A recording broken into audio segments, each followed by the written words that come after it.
শুভরাত্রি বন্ধুরা। কালকে বলেছিলাম যে একটা ডানা টানার ব্যাপারে কিছু আলোচনা করব, যতটুকু আর কি আমি জানি সেই হিসাব করেই আমি সবার কাছে শেয়ার করতে চাই। তো এই ডানা টানতে গেলে সবার আগে আমি বলি একটা কথা, যে ডানা টানার আগে কিছু প্রসেস আছে। সেই প্রসেসটা হলো 2-3 রকম খাবার খাওয়াতে হবে। তার কারণ হচ্ছে এই সময়টা মোল্ডিং করে, হ্যাঁ, তার জন্য ওদের নতুন পালক আসছে। মোল্ডিং করলে পায়রার একটু প্রবলেম হয়, তো মোল্ডিং করলে পরে অয়েলি খাবার দরকার কিছু। তো অনেকে হয়তো জানেন না, টানা টানার কথা টেনে দিয়েছে বা দিচ্ছে। তো আমি বলি ডানা টানার আগে তো এখন মোল্ডিং করছে, এই কারণে বলছে একটু অয়েলি খাবার দরকার। সেটা আমি সবার কাছে শেয়ার করব। এই অয়েলি খাবারটা কিভাবে খাওয়াবে সেই জন্যই আমি কিছু আলোচনা করে নিই, তারপর বলে দেবো কীভাবে রান্নাটা রাঁধতে হবে। তো এই অয়েলি খাবারটা 3 রকম খাবার ব্যবহার করবেন। এক হচ্ছে তিল, দ্বিতীয় হচ্ছে তিসি, আর 3 নম্বর খাবার হচ্ছে সানফ্লাওয়ার, যেটা আমরা সূর্যমুখীর দানা। এই 3টে খাবারে সব থেকে বেশি অয়েলি ভাবটা আছে। তো এই অয়েলি খাবারটা কীরকমভাবে খাওয়াবে? অয়েলি খাবারটা এইভাবেই খাওয়াবে যে আজকে যদি তিল দেওয়া হয়, কালকে কিন্তু তিসি দেবে, তিসির পর পরশু দিন আবার চলে যাবে সানফ্লাওয়ার। এক এক করে পরপর 3 দিন, এই সারা সপ্তাহটা খাইয়ে নেবে। 1 সপ্তাহ সব 3 রকম খাবার 2 দিন করে পড়বে। দেখবে শরীরের মধ্যে অয়েলি খাবারটা যাওয়া মানে পায়রার পালকটাও খুব ভালো উঠবে, এবং পায়রার যে মোল্ডিং করছে সেই সমস্ত পালকই খুব ভালো উঠবে। তো মেন কথা বলি, এই হয়ে গেল ব্যাপার।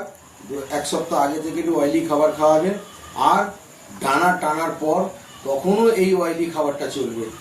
মিনিমাম 15 দিন 20 দিনের মতন এই অয়েলি খাবারটা চলবে।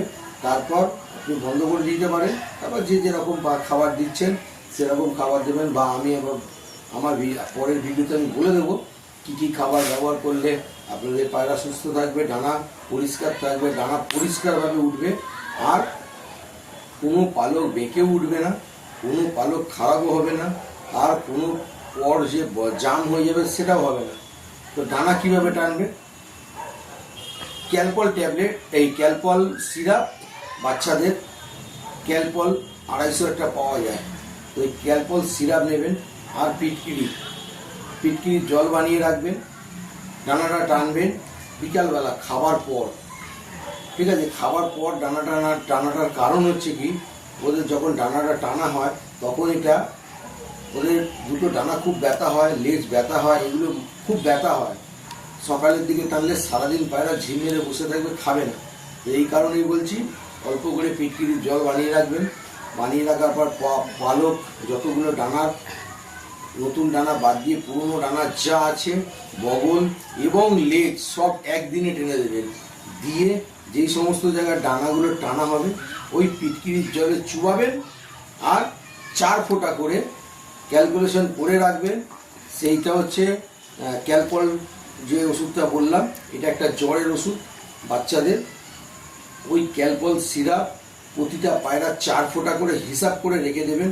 আপনার কতগুলো পায়রা সেই হিসাবে 5 ml কি 10 ml জল বানিয়ে রাখলেন, একবারে ডানাটা টানলেন, পিটকিরির জলে চোবালেন, আর ক্যালপলের এই ওষুধের যে জলটা মেরে আপনি পায়রাকে তুলে দিন। এবার বলি খাওয়া দাওয়ার পরে করবেন। খাওয়া দাওয়ার পরে করলে ওই দিনটা ওই ক্যালপলটা দেওয়ার কারণটাই হচ্ছে এটাই, যে ওর সারাদিনে ওই সারা রাত্রির মধ্যে পুরো একদম ওই ব্যথাটা কমে যাবে। পরের দিন আপনার যেরকম পায়রা সেরকমই খাবে, ব্যথাটা কমে যাবে। আর এই ডানা টানার পরেও মিনিমাম 15 দিন ওই অয়েলি খাবারটা রাখবেন। এই অয়েলি খাবারটা রাখার কারণ এটাই, কোনো পালক খারাপ হবে না। ডানা এরকম যেরকম আপনারা বলছেন ভুলভাল যদি টেনে দেন তো ভুলভাল হবে। এই অয়েলি খাবারটা ব্যবহার করুন, আর আমি যেটা বললাম এইটা করুন। দেখুন কোনো পায়রার ডানা খারাপ হবে না, এবং কোনো পায়রার পর জাম হবে না। আর একদিন ছাড়া ওই জলের মধ্যে চুবিয়ে দেবেন। জলের মধ্যে চুবিয়ে দিলে কি হবে, আর একদিন ছাড়া ওই ডানা যেগুলো তোলা হচ্ছে, ডানা বা লেজ, জলের মধ্যে চোবালে সেই জায়গাটা জাম হবে না, ওখান থেকে ফাঁকা থাকবে, ফাঁকা থাকার দেখবেন পালকটা বেরোবার রাস্তা থাকবে।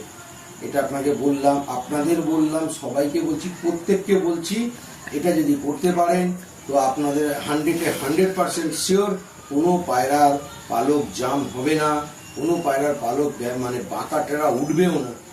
এই অয়েলি খাবারটা খাওয়াতে থাকবেন মিনিমাম 15 দিন, আর ডানা টানার 7 দিন বা 5 দিন আগে থেকে এই খাবারটা খাওয়াবেন। এই যেটা বললাম এটা আপনারা করে দেখতে পারেন, 100% শিওর আমি বলে দেবো যে আপনার পায়রা সুস্থ থাকবে, আপনার পায়রার ডানা, সমস্ত পায়রার ডানা ঠিক থাকবে, সুস্থ থাকবে এবং স্বাভাবিক থাকবেন। এই পায়রাগুলোর প্রতিটা পায়রার যদি ডানা খারাপ, মানে একটা পায়রা যদি ডানা খারাপ হয়, তারপর আপনারা আমাকে ফোন করে বলবেন যে দাদা পায়রাটা ডানা খারাপ হয়েছে। এটা আপনাদের বলে দিলাম, ভুলভাল করে করবেন না। আমার ফ্রেন্ডে যারা যতজন আছেন তাদেরকে আমি প্রত্যেককে এই সাজেশন দিলাম, তারা এই সাজেশন ব্যবহার করুন, দেখতে পাবেন আপনাদের প্রচুর উপকার হবে। কোনো পায়রার ডানা নষ্ট হবে না, কোনো পায়রার ডানা বাঁকা হবে না এবং কোনো পায়রার ডানা জাম হবে না, 100-র মধ্যে 100%। আমি আপনাদের বললাম এটা আপনারা করুন, করলে আপনারা অনেক লাভ পাবেন, অনেক কিছু এর মধ্যে বুঝতে পারবেন যে কতটা আমি লাভ পেলাম। তো আর বেশি ভিডিওটা বড় করে লাভ নেই, চলো টাটা, গুড নাইট।